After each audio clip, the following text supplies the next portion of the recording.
বিয়ে করতে পারবো না। কিন্তু মা বাবা তো আমার কোনো কথাই শুনছে না রে। তারা বলছে তারা অনেক গরিব, তাই পড়াশোনা এগোতে পারবে না। এখন আমি কি করব জবা? তুই আমায় একটা বুদ্ধি দে। কি বলছিস রে তুই? তোর বিয়ে মানে? সবে তো আমরা অষ্টম শ্রেণীতে উঠলাম, এখনই যদি তোর বিয়ে হয়ে যায় তাহলে আমার কি হবে বল? তুই পড়াশোনাটা চালিয়ে যাচ্ছিলি বলে বাবাও তো আমাকে পড়াচ্ছিল, এখন আমার কি হবে? আর তুই না বলেছিলিস তুই অনেক দূর পর্যন্ত পড়াশোনা করবি, তোর বাবা মাকে বোঝাতে পারলি না বল? জবা, তুই তো জানিসই আমাদের সংসারের অবস্থাটা। আমার দ্বারা আর পড়াশোনা হবে না রে জবা। আগামীকালকে আমায় দেখতে আসবে, তোর সাথে আর বোধহয় দেখা হবে না।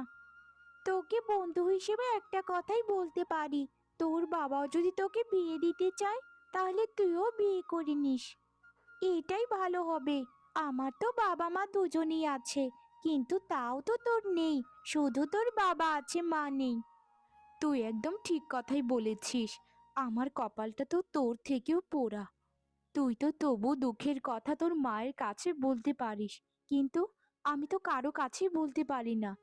আচ্ছা যাই হোক, তোর নতুন জীবনের জন্য শুভ কামনা রইল। ঠিক আছে রে জবা, তাহলে আমি বাড়িতে চলে যাই, মা আবার অনেক চিন্তা করবে। এমনিতেই এসেছি, অনেকটা দেরি হয়ে গেল। আচ্ছা শোন, বিয়ের পর যদি বাড়িতে আসিস তাহলে কিন্তু আমার সাথে দেখা করিস। তুই আমার সেই ছোটকালের বন্ধু, তোকে কোনো দিন ভুলতে পারবো না। চলে যা তুই, আমি এখনই চলে যাব, থালা বাসনগুলো মেজেই। আচ্ছা ঠিক আছে জবা, তাহলে আমি যাই। আর শোন, তোকে একটা কথা বলি, তোর বাবা যা বলে তুই তাই কিন্তু শুনিস, এতেই তোর ভালো হবে। গুরুজনদের কথা সবসময় মান্য করতে হয়।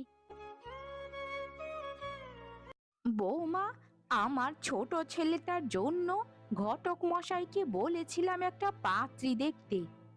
ঘটক মশাই বলল আমার ছেলেটার সাথে মিলিয়ে একটা পাত্রী দেখেছে, খুবই সুন্দরী। ওই পাত্রীর বাড়িতে তোমাকে আর আমাকে যেতে হবে, ভালো মতো খোঁজ খবর নিতে হবে, বুঝেছো? তাই দুদিন পর তৈরি থেকো বৌমা, দুজন মিলেই বাড়ি থেকে বের হব। ছেলেটা তো শহরে থাকে, তাই ওকে নিতে পারবো না। ঠিক আছে মা, যাবো মানে 100 বার যাবো। এটাকে আর বলতে হয় আমার দেবরকে বিয়ে করাবো আর পাত্রী দেখতে আমি যাব না?